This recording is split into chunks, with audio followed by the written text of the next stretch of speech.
in the market.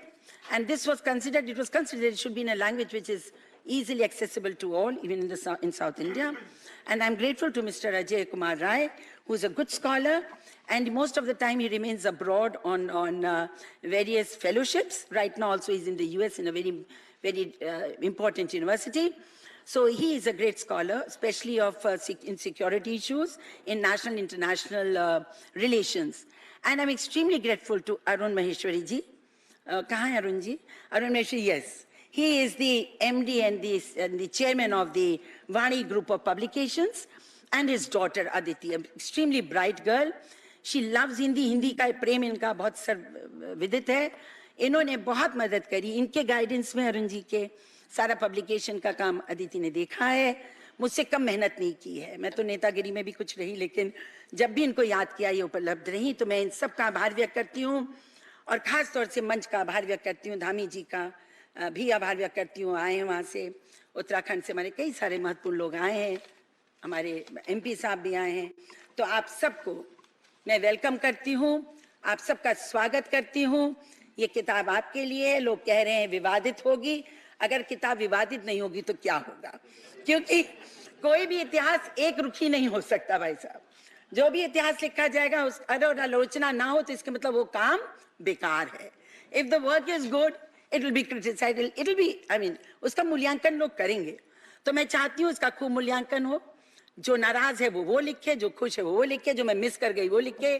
तो आप सबके प्रेम के लिए, स्नेह के लिए, बहुगुणा जी के प्रति आपका जो मैंने देखा, जो आप जितने लोग यहाँ बैठे हैं कहीं ना कहीं से जुड़े थे, मैं आभार व्यक्त करते हुए खासतौर से आदरणीय उपराष्ट्रपति जी का हार्दिक स्वागत और अभिनंदन करती हूँ. धन्यवाद. जय हिंद.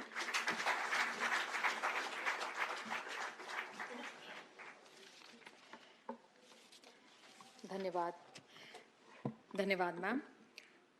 मेरा अगला अनुरोध उत्तराखंड के माननीय मुख्यमंत्री श्री पुष्कर सिंह धामी जी को कि वे माटी नंदन और जन नायक श्री हेमवती नंदन बहुगुणा के जीवन व कर्तव्य पर अपनी बात रखें.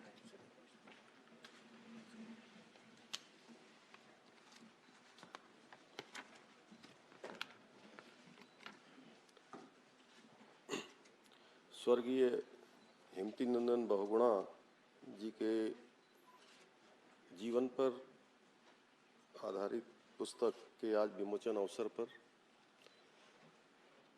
मंच पर विराजमान आज के इस कार्यक्रम के मुख्य अतिथि माननीय उपराष्ट्रपति श्री वेंकैया नायडू जी और आज के कार्यक्रम में विशेष रूप से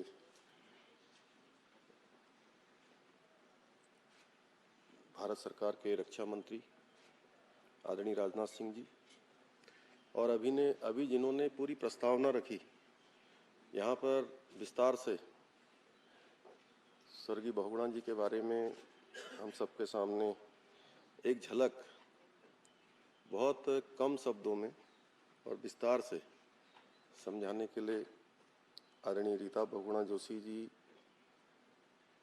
हेमवती नंदन बहुगुणा जी के बड़े सुपुत्र उत्तराखंड सरकार के पूर्व मुख्यमंत्री आदरणीय विजय बहुगुणा जी और कार्यक्रम में उपस्थित भारत सरकार के मंत्री आदरणीय महेंद्र नाथ पांडे जी, महेश शर्मा जी, हमारे उत्तराखंड की विधानसभा के अध्यक्ष ऋतु भूषण खंडूरी जी,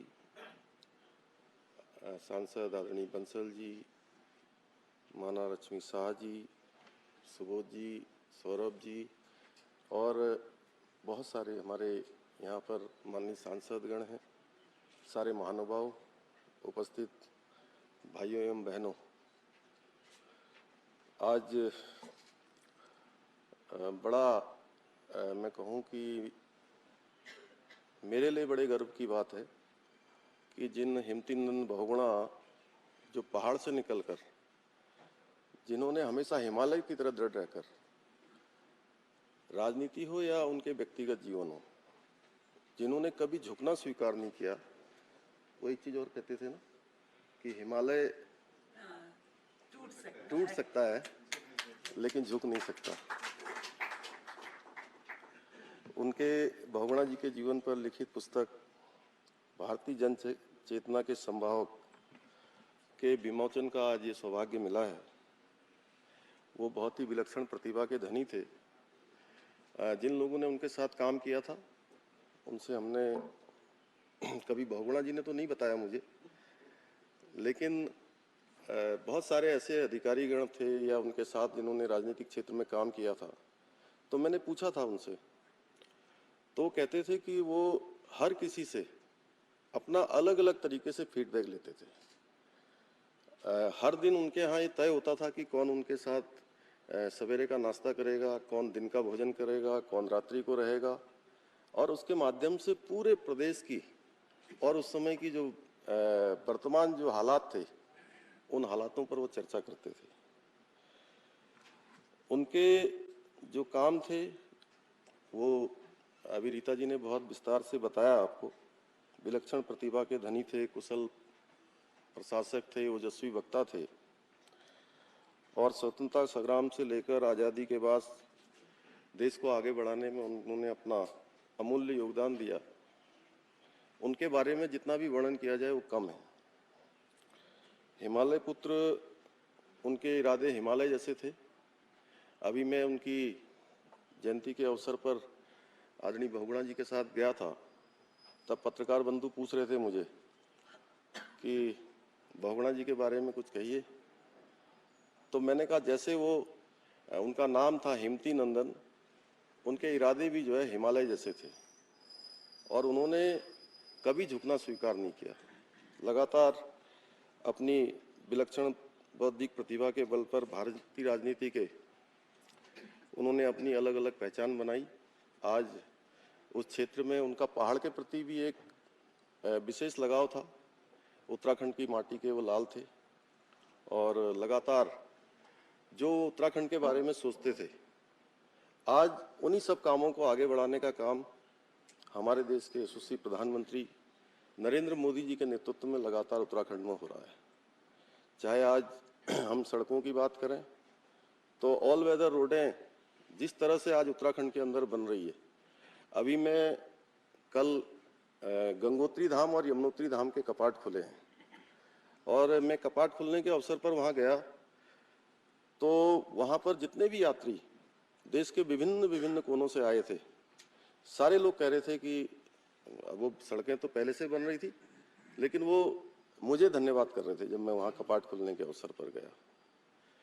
और 5 नवंबर 2021 को बाबा केदार की भूमि से हमारे देश के यशस्वी प्रधानमंत्री मोदी जी ने कहा था कि ये आने वाला दशक उत्तराखंड का दशक होगा, और उस दशक की शुरुआत हो गई है। उन्होंने कहा, और इस बार 2 साल बाद उत्तराखंड के अंदर यात्रा प्रारंभ हुई है, और पिछले 2 महीने से लगातार मैं यात्रा को लेकर जितनी भी समीक्षा कर रहा हूँ, सारी समीक्षाओं में होटल वालों के साथ बात कर रहे हैं, टैक्सी वालों के साथ बात कर रहे हैं, या गाइड करने वालों से, तो सारे के सारे लोग कह रहे हैं कि हमारी सारी बुकिंग फुल हो चुकी है, और इस बार यात्रा बहुत ऐतिहासिक होने वाली है, जिसके बारे में कभी हिमती नंदन बहुगुणा जी उनकी कल्पना रही होगी। आज वो सब साकार हो रहा है, आज वो धरातल पर उतर रहा है। मैं आज के अवसर पर आप सभी लोगों से भी अनुरोध करता हूं कि आप सब लोग भी यात्रा में आइए।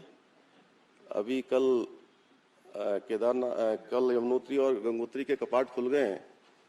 6 तारीख को केदारनाथ जी के खुलेंगे और 8 तारीख को बद्रीनाथ जी के।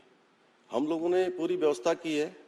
इस बार हालांकि हमारे सामने बहुत बड़ी चुनौती है कि हम यात्रा को अच्छा चलाएं, क्योंकि संख्या बहुत ज़्यादा होने वाली है।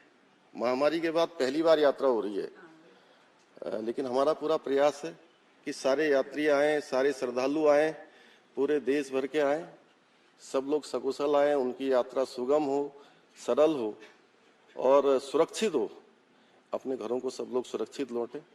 भगवान देवादिदेव महादेव, चारों धाम, उन सभी की मनोकामनाएं पूर्ण करें। आज के इस अवसर पर मैं आप सभी का, आपने मुझे भी यहाँ बुलाया, आपका और पधारे हुए सभी अतिथियों का अपनी तरफ से अभिनंदन और उनका सबका धन्यवाद करते हुए अपनी वाणी को विराम देता हूँ। बहुत बहुत धन्यवाद। धन्यवाद सर। माननीय रक्षा मंत्री आदरणीय श्री राजनाथ सिंह जी से मेरा अनुरोध है कि वे पुस्तकों पर अपनी बात रखें।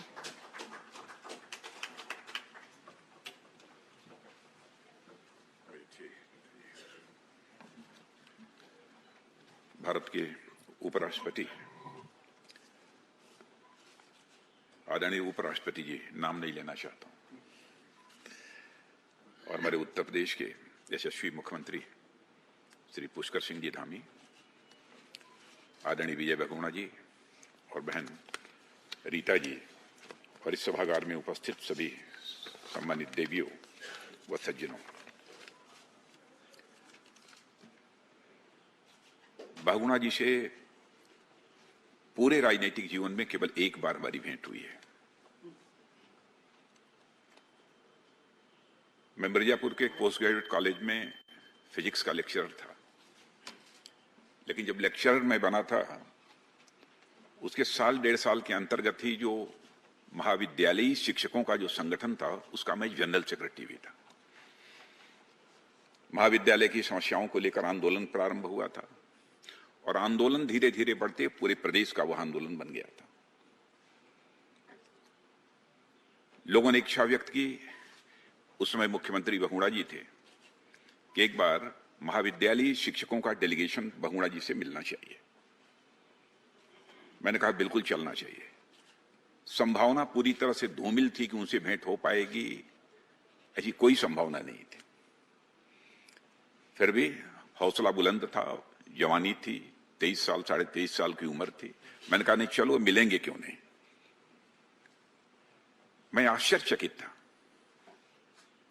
हम लोगों ने अपने डेलीगेशन का नाम मुख्यमंत्री सचिवालय में नोट कराया और आपको आश्चर्य होगा कि शाम होते होते टेलीफोन के द्वारा इस बात की जानकारी हम लोगों को मिल गई कि कल इतने बजे बहुगुणा जी इस डेलीगेशन से मिलेंगे। और जब हमारा डेलीगेशन उनसे मिलने पहुंचा, बहुत भीड़ लगी हुई थी। सामने उनके केवल 2, 4, 5 कुर्सियां लगी हुई थी। डेलीगेशन के लोगों को उन्होंने कहा कि जो इसमें सीनियर हैं वो बैठ जाएं, जो जरा यंग हैं वो खड़े रहें, क्योंकि कुर्सियां ज्यादा नहीं थी। और बैठकर उनके साथ बातचीत हुई और जिन समस्याओं को लेकर हम उनसे मिले थे, आप सबको आश्चर्य होगा कि उन्होंने तुरंत बुलाकर आदेश दिया था कि इस संबंध में एक रिपोर्ट तैयार करके हमारे पास प्रस्तुत की जाए। और कुछ ही समय के बाद उन्होंने उन सारी समस्याओं का समाधान किया था। एक ऐसा उनका व्यक्तित्व था। और मैं मानता हूं कि भारत में 20वीं शताब्दी की एक सबसे एक कद्दावर, एक राजनीतिक वो शख्सियत थे। कुछ मिनटों में उनके बारे में बोल पाना, मैं समझता हूं कि बहुत ही मुश्किल काम है। अब मुश्किल इसलिए कि उनका व्यक्तित्व और उनका कर्तृत्व दोनों ही भारत की राजनीति की कॉम्प्लेक्सिटी से गुथा हुआ है, बिधा हुआ है, ऐसा मैं मानता हूं। जब तक उनके व्यक्तित्व के बारे में विस्तार से चर्चा न हो, उनके व्यक्तित्व को समझ पाना मैं समझता हूं कि यह मुश्किल है। रीता जी ने जो ये पुस्तक लिखी है, भारतीय जन चेतना के संवाहक, यह पुस्तक बहुत ही रोचक है और इसके लिए मैं रीता जी को विशेष रूप से अपनी तरफ से हार्दिक बधाई देना चाहता हूं। और आप तभी जानते हैं, संसद में भी इन्हें भाषण देते हुए आपने सुना होगा, हो सकता है कि उत्तराखंड में भी सुना होगा, उत्तर प्रदेश में भी कई बार सुना होगा। ये प्रखर मेधा की धनी है, काल्पनिक क्षमता की भी ये धनी है, और साथ ही साथ विषयों को प्रस्तुत करने की एक अद्भुत क्षमता, अद्भुत कला जो है मैंने रीता जी के अंदर देखी है। तो स्वाभाविक है, जब इस पुस्तक की लेखिका ऐसी है तो पुस्तक कैसी होगी, यह कल्पना कर लीजिए। शायद रीता जी के अलावा और कोई दूसरा व्यक्ति इतनी सटीक और विस्तृत पुस्तक लिखना किसी दूसरे के लिए, मैं समझता हूं, यह बहुत ही एक कठिन कार्य था, क्योंकि वह उनकी एक बेटी हैं और बेटी के अलावा उनकी राजनीतिक यात्रा को बहुत ही करीब से रीता जी ने देखा है। इसलिए इनसे सटीक और कोई बहुगुणा जी के बारे में और कोई नहीं लिख सकता था। और मैं मानता हूं कि रीता जी की पुस्तक इसलिए भी अहम है क्योंकि वह इस किताब की लेखक होने के साथ साथ इतिहास की, मुझे बतलाया भी विजय बहुगुणा जी ने, वे इतिहास की प्रोफेसर भी रही हैं, और सच्चाई है कि पहले मुझे नहीं मालूम था कि इतिहास की प्रोफेसर भी हैं। और इतिहास में प्रोफेसर होने के साथ साथ वह राजनीति में भी बहुत ही सक्रिय रही हैं। तो मैं समझता हूं कि इनसे अच्छा बहुगुणा जी के बारे में और कोई दूसरा लेखक नहीं हो सकता था। और मैं यह भी मानता हूं कि वे कांग्रेस में थे, लेकिन सच्चे समाजवादी भी थे और सच्चे राष्ट्रवादी भी थे। कोई उन्हें यह कहना चाहे कि नहीं केवल राष्ट्रवादी थे, केवल समाजवादी थे, तो मैं व्यक्तिगत रूप से जितना उनके बारे में जानता हूं, इसे मानने को तैयार नहीं हूं। वो सच्चे समाजवादी भी थे, सच्चे राष्ट्रवादी भी थे। भारत के स्वाधीनता संग्राम में भी उन्होंने हिस्सा लिया था, और 1942 का जो आंदोलन था, भारत छोड़ो आंदोलन, अंग्रेजों भारत छोड़ो आंदोलन, उसमें जमकर उन्होंने हिस्सा लिया था।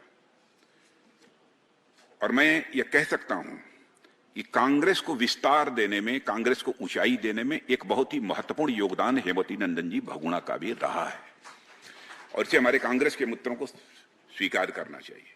और 1969 में जब कांग्रेस का विभाजन हुआ, तो उन्होंने कांग्रेस के पतन को रोकने में, उस समय कांग्रेस लोगों ने मान लिया था कि यह बिल्कुल नीचे जा रही है, उस गिरावट को रोकने में हेमवती नंदन बहुगुणा जी ने बहुत ही अहम भूमिका निभाई थी।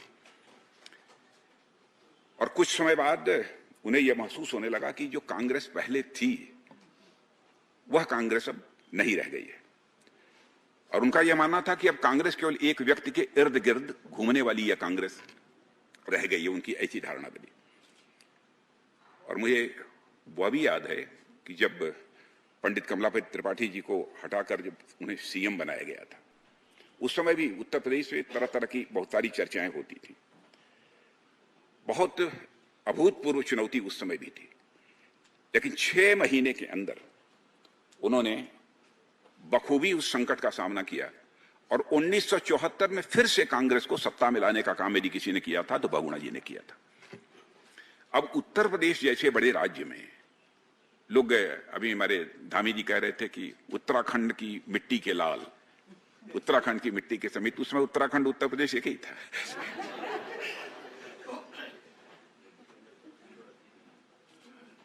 बहुत ही बखूबी उन्होंने इस जिम्मेदारी को निभाया, और 1974 में कांग्रेस को पुनः सत्ता उन्होंने दिलाई। अब उत्तर प्रदेश में सत्ता में किसी राजनीतिक पार्टी का दोबारा आना कितना कठिन काम है।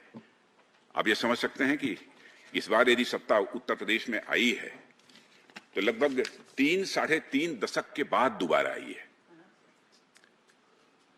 अब उस समय जबकि कांग्रेस की स्थिति कमजोर हो रही थी, उस समय बहुगुणा जी ने दोबारा कांग्रेस को सत्ता में लाने का काम किया था। उनकी एक छवि थी, किसानों के भी नेता हैं, मजदूरों के भी नेता हैं, कर्मचारियों के भी नेता हैं, शिक्षकों के भी नेता हैं, जिससे पूछिए सब कहते थे कि हम लोगों के नेता हैं। अब यह बात मेरी जानकारी में कैसे आई? क्योंकि राजनीतिक दृष्टि से मैं उसमें कोई बहुत जागरूक था ऐसा मैं नहीं मानता था। 22-23 वर्ष की उस समय उम्र थी। जानकारी मुझे तब मिली कि जब शिक्षकों का 5वां वेतन आयोग लागू करना था उत्तर प्रदेश में, तो मैं उत्तर प्रदेश का मुख्यमंत्री था,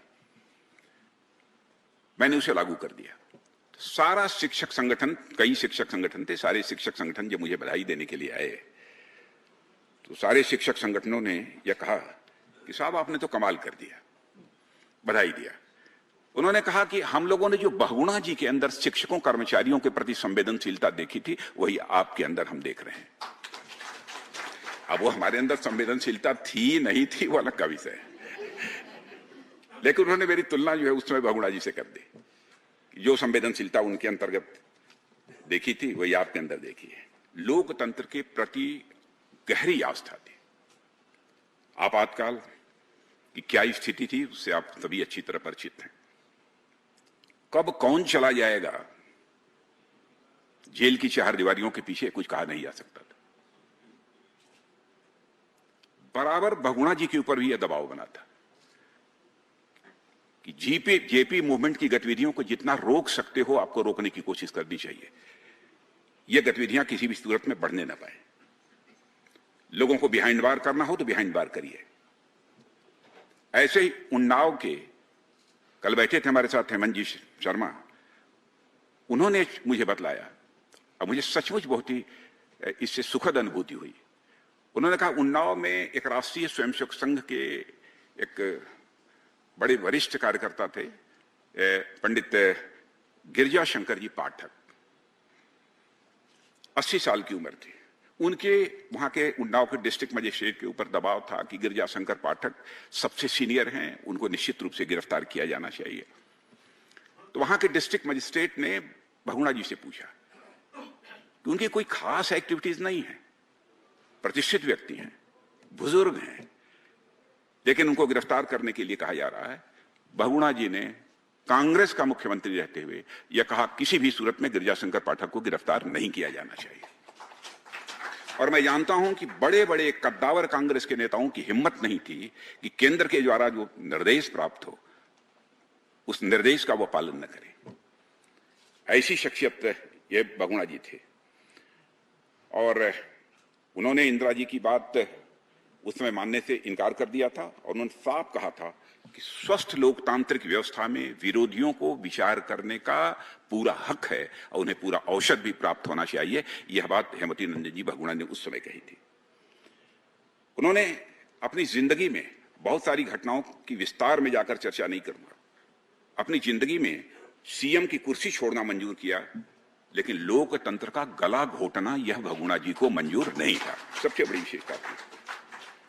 और 1977 में 1977 में वो लोकसभा का चुनाव लड़े और आज जिस संसदीय निर्वाचन क्षेत्र लखनऊ का प्रतिनिधित्व मैं कर रहा हूं, उसी संसदीय निर्वाचन क्षेत्र लखनऊ से 1977 में वो सांसद भी थे।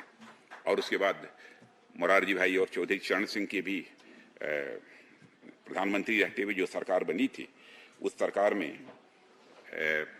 उन्होंने मंत्री के रूप में भी अपनी जिम्मेदारी निभाई है।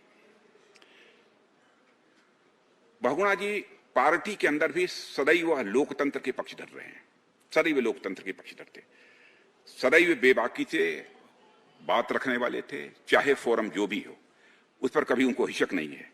सच्चाई है कि उनके व्यक्तित्व का जैसा सही और सटीक मूल्यांकन होना चाहिए था, अब तक उतना सही और सटीक मूल्यांकन किसी के द्वारा नहीं हुआ है। लेकिन मैं आश्वस्त हूं कि रीता जी ने जो एक पुस्तक लिखी है, भारतीय जन चेतना के संवाहक, यह उस दृष्टि से किया गया यह बहुत ही सराहनीय प्रयास है और इसके लिए मैं रीता जी को विशेष रूप से अपनी तरफ से हार्दिक बधाई देता हूं। और इसमें एक पुस्तक पढ़ने के बाद बहुगुणा जी के व्यक्तित्व और उनके कर्तृत्व के बारे में किसी भी व्यक्ति को सटीक जानकारी प्राप्त हो सकती है, ऐसा मेरा मानना है। इन्हीं शब्दों के साथ मैं पुनः एक बार इस पुस्तक की लेखिका और इसके जो वो होंगे प्रकाशक वगैरह होंगे, प्रकाशक क्या नाम है, महेश्वरी जी, अच्छा अरुण महेश्वरी जी, आप सबको अपनी तरफ से हार्दिक बधाई देते हुए और धन्यवाद देते हुए अपना निवेदन समाप्त।